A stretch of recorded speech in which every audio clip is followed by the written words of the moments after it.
everyone? Welcome to a new conversation with your host, Diamond, here at Voices Gathering Live. Where are my people? Where you at?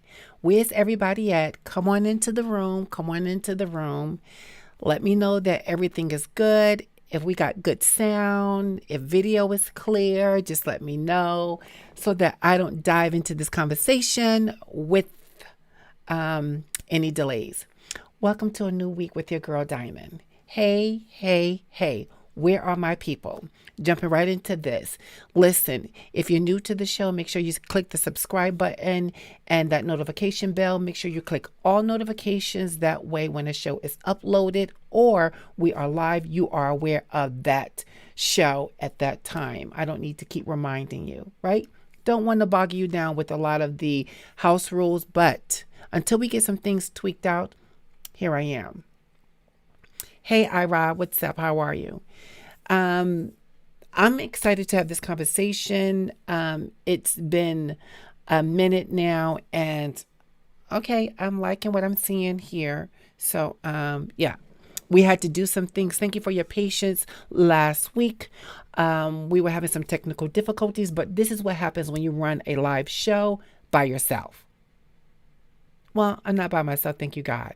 But yes, without a doubt, you run into hiccups. So my apologies for last week's show, but here we are. I want to jump into a conversation with you guys. I'm hoping that you will really give this conversation real thought, okay? I want to have a real transparent conversation with you about said topic, and that is very much, let me share it with you again so you see. I want to talk to you about the nuclear family. The reality versus the fantasy. I want to talk to you about that. I'm really curious to what your thoughts are as it relates to this family system and what we've been told the nuclear family needs to look like. All right, so let's talk about this. So as a counselor, I come in contact oftentimes with individuals who come from broken families. These individuals oftentimes are crippled by trauma that happens within their family. And for one to really understand what a person is going through, have been through, is facing, we really need to take a look back at that family's homeostasis environment. We need to take a look at what that family system looked like that the person came out of or still is attached to. I am not going to get into everything on this show. This is going to be a series of conversations. Some of them will be back to back until I feel like we've covered a good ground of conversation about this.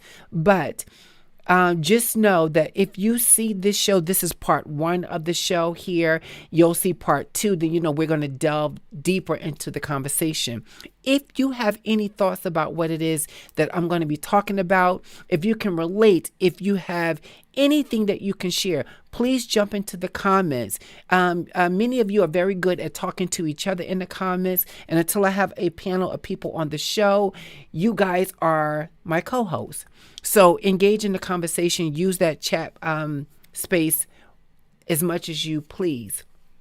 Don't forget, please use your key, the thumbs up key.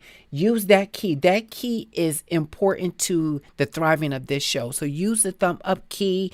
I'm going to say it now at the beginning of the show. I will remind you at the end if some of you have forgotten and failed to do so. But your thumb up button is your key to the conversation. So as you enter to the conversation, please click the thumbs up button. Okay? All right. So let's get into it. Let's get right into this conversation. I want to talk to you about the nuclear family. And what is your definition of a nuclear family? If anybody come into this conversation, I'm curious to what you think or what you identify as a nuclear family. Because the picture that I showed you earlier on in the intro of the show, that contrast of the 1950s family and the 1970s family. And when we look at the family system of 2023, it's very different. It's very, very different. And we could argue for why it's different and why we need to go back to what we believe was what was working, or we could argue the fact that as we move forward and evolve as a family change, what a family looks like, we're better off moving forward than looking behind us. I have my own points of views about that, but I am going to take this conversation slow. Oftentimes I want to delve right into it, but trust me, there's a method to this conversation. I'm not going to say madness. This conversation. I did my research. I wanted to point out some things. So I am going to be reflecting and looking at some things and just kind of looking down and reading something to you guys as I explore this. I want you to keep this in mind, right? So check this out. When it comes to the nuclear family and how the nuclear family failed, here's some research. I went back as far as 2019 with my research up into now. And I want to tell you, this is some things that came out. When people talk about the structure of the family, they often find themselves arguing for against the nuclear family, which consists of or more tellings of a father, mother with perhaps 2 or 3 children in their care up into the age of 18. These children then end up becoming adults. At a certain time, people look at people as adults at 18. Let's say push it to 22. You're considered an adult, and therefore, in this nuclear family, research says that children reach that age, they move out of the family system and start their own nuclear family and broaden that family dynamic, right? Contemporary conservatives are especially inclined to embrace the image of the nuclear family going back to the 1950s and before then. And the question is, they're not entirely clear why people end up embracing or believe that the model of a nuclear family, again, let's show you that because I think visuals is very important. Let's show you that this, right? This. And this one here, this one was considered to be the ideal version picture of what a nuclear family needs to look like. This family here, this Anglo-Saxon family with 2 blonde-haired children. This is what was depicted to be what we need to be modeling, even people of different cultures and ethnicities. We needed to model ourselves after this. And then I love the fact that I have this one here. Let's get this right. This one here. And if you know anything about sitcoms, then you know this is the family from The Good Times, the Evans family. I think it was important to use the image of the Good Time family. Although it's a sitcom, if you do your research about this family, it really is a snapshot of what the family system looked like for a Black family in the 1970s. Right? I did not want to put a picture up, and we will do that sometime later about what the family system is looking like now. And trust me, it's going to get exciting. So again, contemporary conservatives are especially inclined to embrace this image as the Anglo-Saxon image as the family to model, although it's not entirely clear why this family was the ideal family to model. It definitely was the image that we were all shown. The nuclear family is not the same traditional Christian and Jewish family that exists before 2 world wars. That's the First World War and the Second World War. On contrary, the nuclear family is closer to being an invention, industrialization of the 20th century. Check that. And I'm sure you could relate to or understand where this synopsis come from. Because when you think about what this family is looking like here in this picture here, this image, and when you look at the families that you know of today, they don't often look, or depending from where you come from, depending on where you dwell, depending on your social relationships, they probably don't look so much like this, right? So the Evans family did not look like this family here. They didn't. And the Evans family, trials and tribulations did not allow them to live like this family here. And we'll get more into that. But I just want you to, for a minute, embrace this thought about the Anglo-Saxon and the Afro-American family. And I know there are many other families that fall into categories that we could use, but it's so big and so broad. And again, remember, this is a conversation that we're going to be breaking up over some time. So, what is considered the nuclear family? And why is it so important for us to pay attention to the nuclear family? I want you to think about that. Why do you believe it's so important for us to look at and pay attention to why it's important to look at the nuclear family and what is happening? What is causing the nuclear family to almost become extinct, especially when you think about many decades ago? What is happening to the nuclear family? I really like you guys to come on and talk to me. What is happening? Let me break some things down for you. First and foremost, a nuclear family starts with what? Two people, right? And for this conversation on this day, it consists of a man and a woman. Guys, drop your comments if you have anything you want to share about this, but I want you to, for this conversation today, stay with me. Today, the conversation of the nuclear family is about a man and a woman. I know we have different looks of different makeups and looks of nuclear families in the 20th century, but for this conversation, we're talking about a man and a woman. Okay, listen to this. The lifelong bond of a man and a woman. This is what we're going to start with, number one, because again, I'm asking you the question, what do you believe has caused the nuclear family to fall apart? Why is the nuclear family becoming extinct? The traditional family is built upon a lifelong bond of a man and a woman. Contrary to what is often said, such a bond is not detected or indicated on what we often remembered long ago. Not today, we don't. It looks very different for many families. And this is not about me judging it. It's about what's happening. In the 1950s, they stated that there was a great percentage of men and women staying in relationships. These people in those times were married to each other. The wife and the husband, they were married.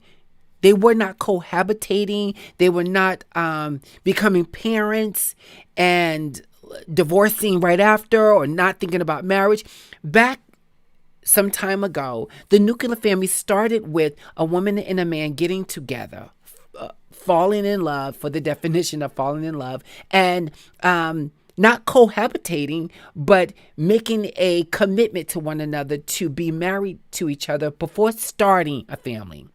That's not to say that couples didn't get together and become parents and then end up getting married. Of course, that's happened for generations. But we're talking about right now the ideal look of what the nuclear family or what has been told to us should look like. So it's a man and a woman being married before they have children. And then they get married, buy a home, a white picket fence. Let's keep in mind the Evans family, did not have a white picket fence. They lived in Chicago. This family was living in Chicago in the projects. Yet, that family too had a nuclear family. They had a mother and a father who were married, and that family had 3 children, 2 sons and a daughter. But there are many people today didn't look at the Evans family as a nuclear family. I never forget, I was watching, something, I can't recall what it was. And the individual, it'll come to me. Thank you, God. So I was reading a book and then I ended up watching this documentary, and it was on Cicely Tyson's life. And she did a movie, which is another good depiction of what a nuclear family looked like from a black family. The movie was called Sounder, and Sounder was based on a mother and a mother and a father who were married, and they owned their own home. They tilled the ground. They grew their own food. They hunt their own meats. And when Miss Tyson, God rest her soul, when Miss Tyson talked about the time she did Sounder, and she said that when they went to show the movie as a premiere, there was a white man who had said to her, he was very shocked that the child who played in the movie identified the man who played his father and called him father. The man clearly said during the interview, I was shocked to see this black boy calling this black man father. And that was shocking, at least for him, because black families were not seen to be capable of, of having what has been defined as a nuclear family system. Married, living together, caring for their children. That was not considered. So this comment rippled throughout generations, because there's people today who don't look at black families as being capable of having a nuclear family system. This is true. And we really need to have the conversation, because once we start identifying what has been the cause, the collapse of the nuclear family, we can start rebuilding the house that consists of a family system. We can start passing forward to the generation that is currently here. And we don't need to wait for the next generation to come. We will already be in position. We are in a position now that we can start right now training those, mirroring to others what a nuclear family looks like. Yes, let's be very clear. We know that the welfare system at some point did a very it hurt the black family nuclear system greatly. And we'll go more into that, but black fathers couldn't even stay in the home with their significant others and be the role model to their children as a father, because that family needed assistance from the system, the state, i.e. welfare. So a mother and her children couldn't get public assistance if a man resided in the home. But yet the white family had an opportunity for the father to go out into the community, get gainful employment, be recognized for his talent and his education, and not hurt the family system. The mother was able to stay home, care for the children, keep a clean home. I mean, think about it. When you look at, I don't know if many of you, depending on your age, and I'm sure some of these newbies do not watch, but you would benefit from watching Leave It to Beaver, right? The Waltons. And I know these are white shows, but let's be very clear. Back then, many of these white shows mimic exactly what black families were doing or had. The bad thing about it is black families was not having an opportunity to actually put out there how their family system looked for them. It's just the truth. It's absolutely the truth. It was that, we can't show what a black family look like because we want to actually make them look something that they're totally not. I believe that if the welfare system honestly had not put this, I don't even know what to call it. This, I'm sorry, I'm lost for words because I don't know what to call it. This system, for lack of better words, this system that your family system needs support and help. So therefore, we will help you and your husband so that you can keep your family together. Well, and a lot of thoughts pop in my head because truly, the system was not even designed to want to keep the black family together at all. It wasn't. It really was to hurt the black family. That's what it was about. It was about hurting the black family so that this family do not thrive. They know if they can control the black family in some kind of way, paint an image of them, restrict the resources that would be readily available to a white family, if they were able to do that, they can actually really tear down the black family. And that is such an ugly, ugly, ugly thing. It's very ugly because today, the same system that was in place back then hurting the black family is the same system that's in place now. As a counselor, when I counsel people and I counsel mothers or I even counsel fathers, or I'm assessing them and I'm asking them about their resources, I'm asking them about their genogram and their family, I'm telling you that the system really, in so many thoughts, the system is the very thing that hurts the growth of the family as a nuclear family. It is. Hello, Donna. Hey, I think the collapse came because people are not getting married. People who are married, this may also be Pastor Sam, so I'm not sure who this is. But anyway, hey, I think that the collapse came because people are not getting married. People who are married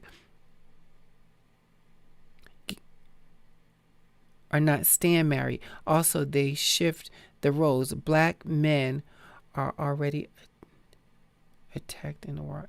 Yes, I agree. Hello, Jasmine. Then emasculating by women. The system has worked black families. Drugs took families away. Yes, I agree. Are we questioning the views of the nuclear family, the nuclear black family, or the nuclear family within the black community exists today? Statistics for two families households has risen dramatically in recent years. Daughters, they don't. It's Donna. Hi, Donna. Okay, I hear you, Jasmine. So we're talking, as I stated earlier in the show, and I don't know if you were actually, I don't think you were here, Jasmine. So this is going to be a series of conversation. Right now, we just want to talk about the nuclear family, just our views, our thoughts, the things we've experienced or witnessed about the nuclear family. I would tell you that. I would tell you that research says that the nuclear family two household, mother and father, has dropped drastically over the years since the 1980s. And I would encourage you that if there is some gripes, let me not use the word gripes, if there is some questioning about that nuclear family system, just research it. And when you come back and join the show again, you'll be able to bring that information too. But the research that I'm finding says that yes, there's more cohabitating couples who actually get together, have children, but don't even stay together after they have these children. Therefore, children are born into a cohabitating family system that do not last. Many of those children that are birthed into that system end up experiencing more trauma than a nuclear family that's together, that was married, reared their children together, and stayed together. There, in 2023, it says that more children coming from a one-parent household where the father or the other parent is not there experience more mental health stresses than a family that the parents stay together and the children are under the same roof with those parents.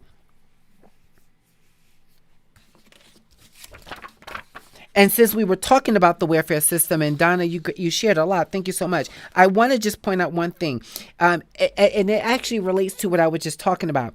It says, in part, that because the family structure influences the choices that children will make, controlling the for race and uh, parental income, parental guidance.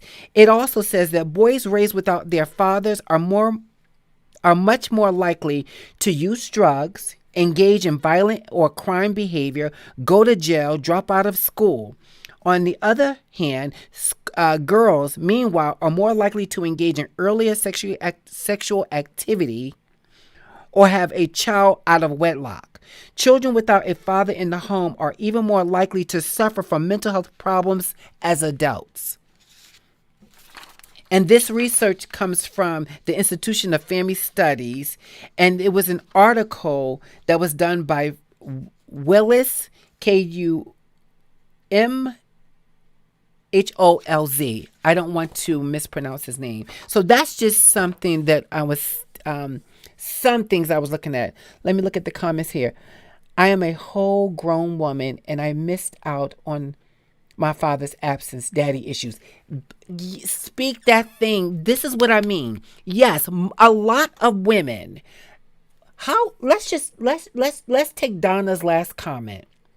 Daddy issues. And thank you for the transparency, Donna, because there's so many women, grown grandmothers, aunts, and young women who are dealing with daddy issues today because of not having a father figure in the home. And yes, let me be very clear about when I say father figure, also not just father figure, but their father. Yes, it would be nice to have a father figure, but it's something about your father. The one is the reason for your existence, for you being in this world, being in your home and being a part of your life.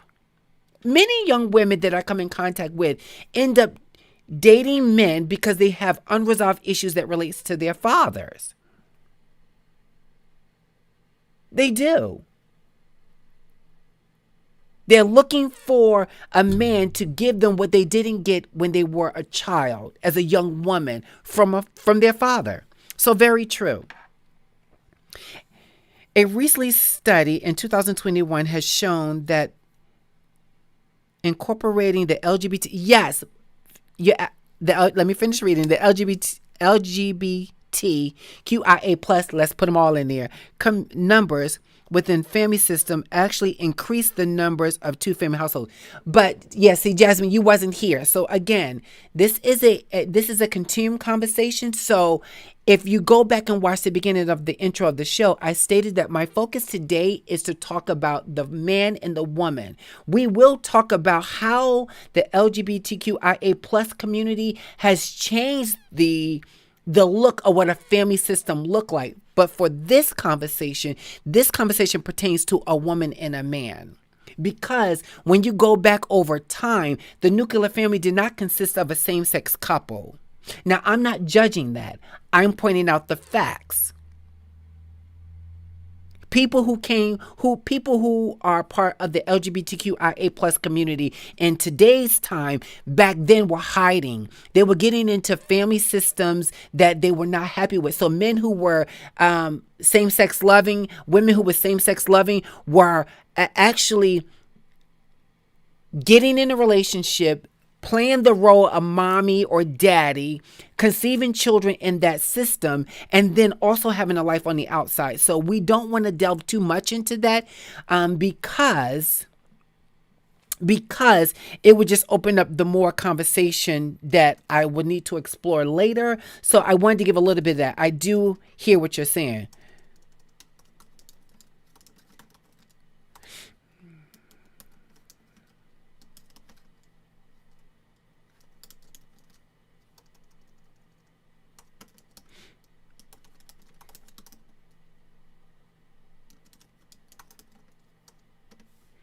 Okay.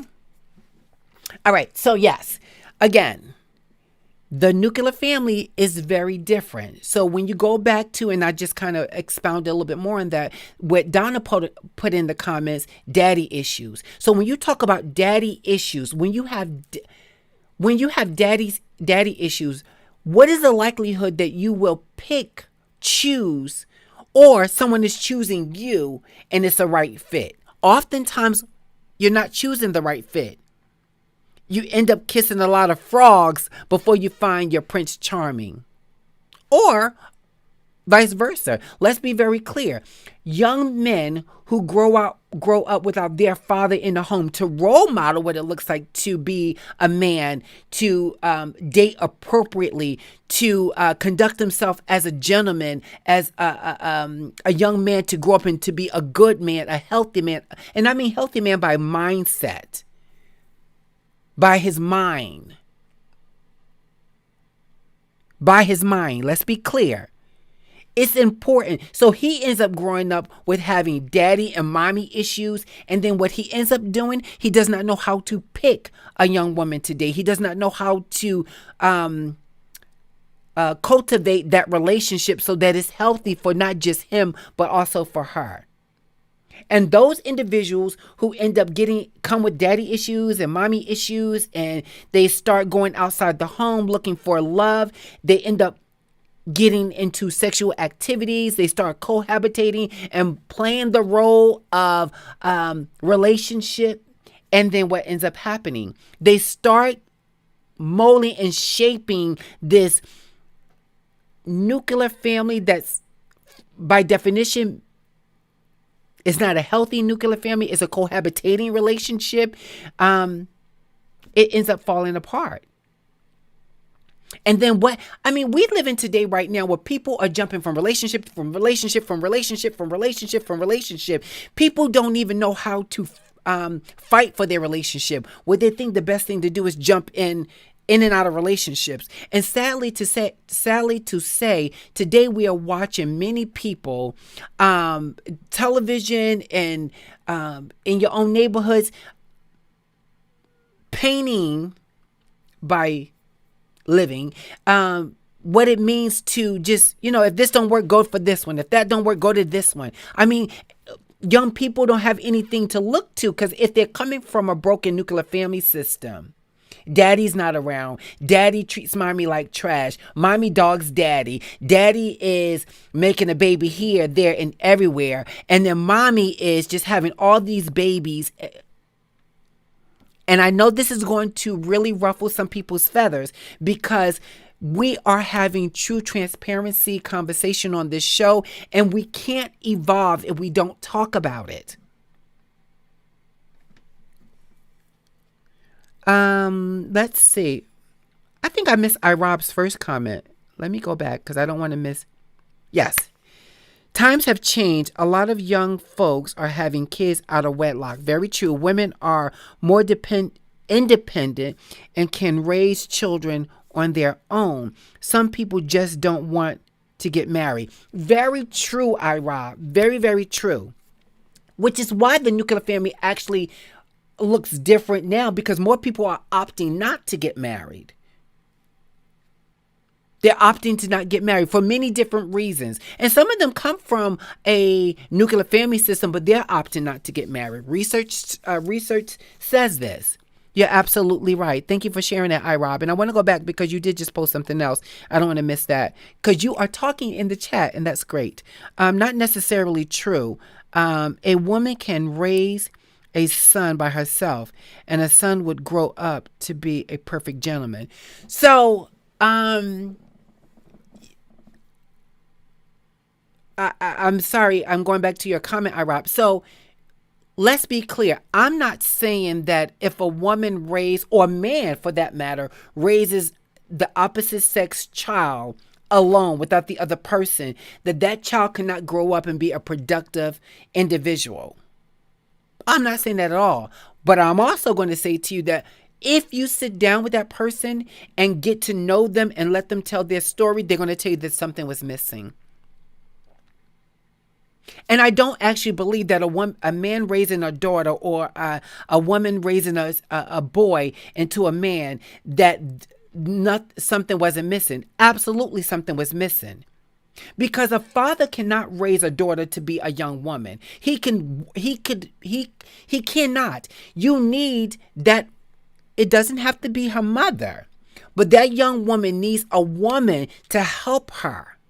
There's things just a father don't know. Vice versa. There's things a mother don't know when it comes to raising a son. And I think we gotten away from this whole thing of thinking that it is possible. It is. It's absolutely possible for a dad to raise a daughter and a mother to raise a son. But when you sit down with these individuals, you oftentimes will find out that something was missing, that person missed something in their life. When they're able to look at other family systems where a girl saw another young woman who had her father and mother, that she was able to gain something that this young woman who was just raised by her father didn't get. Especially if there are not aunts around, grandma's not around, there's not women in the community because women in the community back in the 70s and the early 80s looked very different because the family system didn't just only exist in the household. The community was also a family. So Gwen that lived down the street and George who had his daughter by himself, Gwen had the opportunity, especially if there was respect in the community, to help George raise his daughter, or George could ask Gwen questions about, oh, my daughter's going through this, and Gwen could step in. I hope I explained that enough for you to get it. So I'm definitely not saying that, but thank you for pointing that out. I have been blessed as it pertains to my husband, but yes, a few frogs first. Listen, yes, a few frogs, too many frogs for me. And I don't mean I've been kissing a whole bunch of people, but let's be very, very clear. Very clear. My nuclear family did not exist. It exists with my grandparents, but it did not exist with my parents. And full transparency, and I won't go too deep into it. I don't want to turn this into a therapy session for me, but my father did not even know how to be a father. He didn't know how to be a father. He came from a system that it had no nuclear family. It didn't have a nuclear family. It had his mother, not his father. And then when his mother went out to work, he was raised by his grandmother and not his grandfather. So then he ends up having children and he has no idea how to be a father. And I've lost my dad some years ago. And he was not a good husband. He was not a good husband to my mother. Not at all. And as a child, you don't think, oh my God, he doesn't know how to be a father. You just think like, he's mean. He doesn't say nice things. He's not supportive. He doesn't know how to treat his children. Well, as an adult, especially someone who gained education, started to work in the field of counseling, and start to learn about the family system, I learned, well, now I can forgive my father. And I forgave my father many years ago, but way before he passed, many years ago. He couldn't know how to be a father because he didn't have that role model.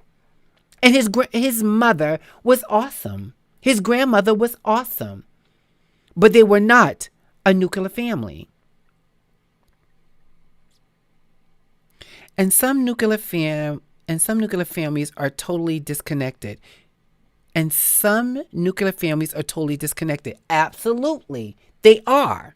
But I bet you any amount of money, the family that you're talking about, Rob, if you take a look at that family, there's fractions in that family. There's something broken.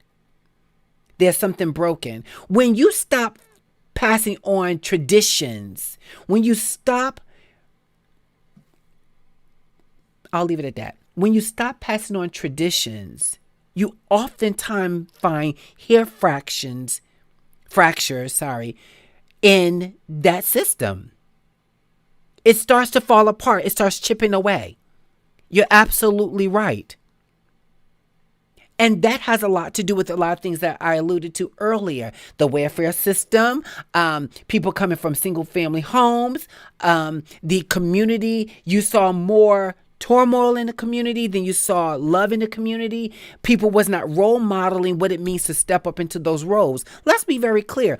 There were mothers who had brothers who took on the role as father figures to their nieces and nephews because that child needed a father figure in their life. Just saying.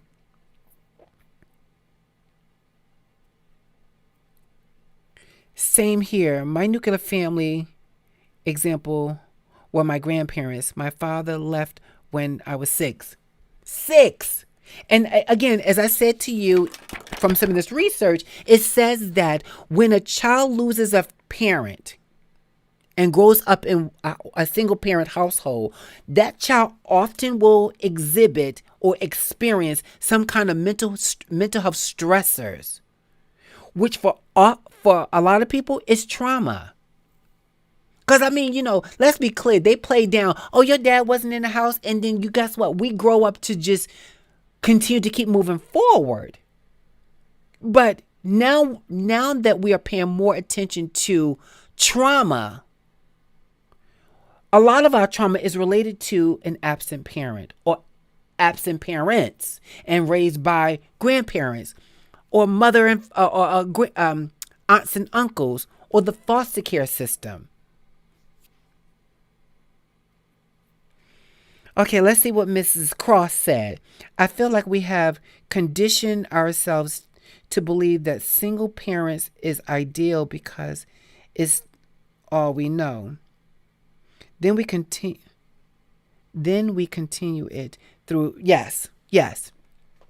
Especially when you talk about women, the feminist movement and women independent and going out there and making the money, buying the bacon, cooking it at home, and doing all those different things.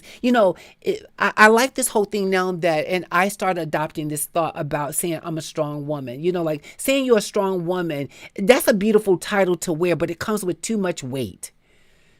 Too much. Because when that strong individual ends up becoming vulnerable, what ends up happening is they're like, well, what happened to your superhero cape? Aren't you strong? You can weather this. So don't get me going there. That's a whole nother topic in itself. There are actually households that have never seen two family nuclear families through past generations. Just grandparents raising multiple Absolutely. And that's where I was starting the conversation earlier. We cannot ignore that grandparents, and we're going to go there in other conversations because truth be told, grandparents now are in their 30s. When I was a kid, grandparents, well, I'm a little bit shocked too because I thought about it. I was like, I thought my grandmother was much older. But she became a grandparent when she was in her 40s. And then when you think about it, if you go back to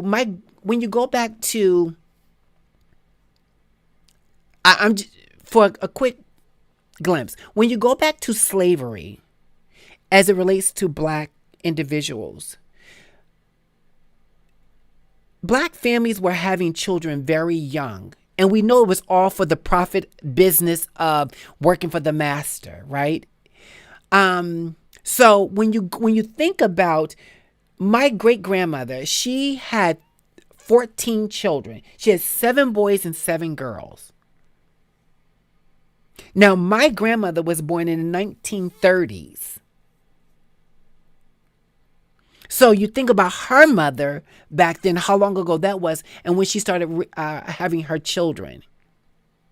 So I say that to say, grandparents were raising children young, and back then, mothers and fathers were having children very, very young.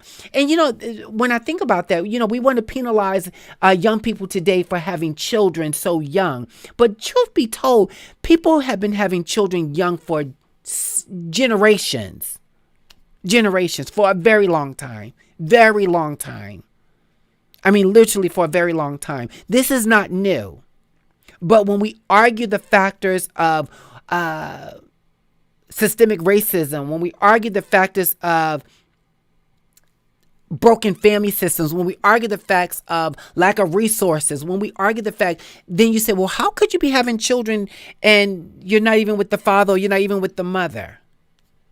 And I also think that, and I'll say this, I think that we also give a pass to people having children so early when they shouldn't be having children. And I hate to should on people, but truth be told, you should not be having children when you cannot afford to keep your children. And keep them meaning care for them, provide for them, sacrifice for them. Having a family, starting a family. And starting a family starts with two individuals. And in the context of this conversation, a man and a woman coming together due to attraction and caring for one another. I think, we need to also get off this attraction a little bit. So I want to throw that one out the window. Because I think people become, it's the eyes. It's the eye thing that they become so attracted to, but they're not considering the fact of, well, wait a minute. You are attracted to this person, but you don't want to lock it down with this person. So what you end up doing is having babies, and these babies are at a deficit because they have two people who actually don't care about each other, but just are attracted to each other. And that attraction turns to getting hot, and hot turns into laying up. And laying up turns into, oops, we're pregnant. And then one saying, or two saying, I didn't want to have a baby. And one saying, I don't have money for an abortion, or I already had like 4 abortions, or I already paid for 6 abortions. Therefore, I'm not paying for another abortion. And by the way, it's not my baby. You was with somebody else when the whole time she has not been with anyone but you. But nonetheless, and now we're pregnant. And we're about to have a baby. And we cannot afford to take care of this baby. And we don't have any income because neither of us have a job. Also, we don't have a high school education, or one of us has a high school education, or some college, but unfinished college, so no degree. And, the list can go on and on and on and on. On and on and on and on. And the trauma that I had was staying too long in relationships that were unhealthy and carrying the stress. Excuse me. Thank you for you guys who said bless you. Okay. Finish reading 15 to 12 years. Oh, wow. Okay, Donna. Not that I have time with him. So I grew up with a mom who was bitter, angry, rightfully so, and whose esteem was shook. Yes, that was the narrative I had around me for the longest. So I grew up insecure. Oh, so many of us. Come on, Donna. I think people need to see this and need to read this, because oftentimes people don't want to be transparent about their stuff. They want to keep their secrets, and secrets kill because you want to look a certain way. It's none of your business. And I understand that we don't want to put all our business out there, but let's be very clear. If you are not willing to get healed from your sickness, your brokenness, then there is no healing and no overcoming of your brokenness. Okay? And having low self-esteem and hearing my mom say, you don't need a man. If you do marry, make sure to prepare. Many people, going where you are. And again, this is all about the nuclear family. It's all about how we are coming through this system. It's about our coming to an understanding of this. Let's be very clear. Growing up in a home that's fragmented, a home that's a mother who had been abused by a man, be it her boyfriend or the father. And that's not only happened once, because she is a mother of 4 children by 3 different men. And in that, she went into that relationship hoping for the best. Hoping for the best. Yet what she ended up getting was broken promises. So the children, boy and girl, grow up in that home and see the mother struggling. Struggling what? Struggling to keep a roof over the head, keep the bills paid. Mom is dating multiple people because she's trying to figure this out. And oftentimes these young girls, that's what's happening. These young girls are starting to date young. So they're looking for their Prince Charming and whatever Prince Charming is for them. And oh gosh, we won't get into that. So what they do, they kiss a lot of frogs. They kiss a lot of frogs and a whole lot of other stuff they do. And there's no judgment, but that's what they're doing. That's what they're doing.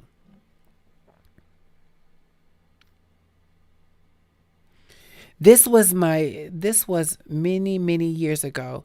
I have healed, confident, know that my worth and value. Hey, made it up with my father years ago before he passed. I forgive him. I forgives him for my. That's part of the healing process. That's part of the healing process and many people don't know that. And sadly to say, Donna, a lot of people don't get that opportunity to forgive, move on, and have some resolution to the broken system within their family. Again, look, we are approaching we are 6:51. I am going to slow this train down. I am hoping that those of you who will watch this show, those of you that are in the chat, this is not the end of the conversation. It's not. This is an ongoing conversation. It's ongoing. We are not done here. We are absolutely going to expound further and further in the conversation and have a more in-depth look at the nuclear family system. I think that once we start having these conversations, we can then talk to people. We can start asking healthy questions. We can then start mirroring what it would look like to help that individual, that family, and or change the dynamic of the family system. But this is to be continued. I thank you guys so much. Please, if you're already here, thank you, Donna, thank you so much. My girl, thank you so much for sharing that. But I know listen, when you are covered in the way that you are covered and your connection to the real Father, not to say that the fathers here on earth is not good, I know you're doing your work. To all of you who joined the conversation tonight, thank you so much. Please do the show a favor. Click the share button. Share this conversation on your social media feed. Share it with a friend. Share it with someone that will be willing to listen to this show, get involved, because that very person that you share this conversation with may have a breakthrough about their brokenness, their confusion about the nuclear family system, their idea of what it means to actually date healthy, conceive children in a healthy environment. It may change someone's life. Let's not be stingy here. Let's make sure that we click and share this show with other people. Invite them to be a part of the conversation by subscribing to the channel. And if you have not already done so, please do not leave without giving this show a thumbs up. Okay? Thank you so much, my people. I appreciate you. I wish you all a wonderful evening, and we will be considering this show again next week. We'll be continuing it. So come back for the show. All right. Until next time, be well. And I'm so glad you were here. Bye. Good night.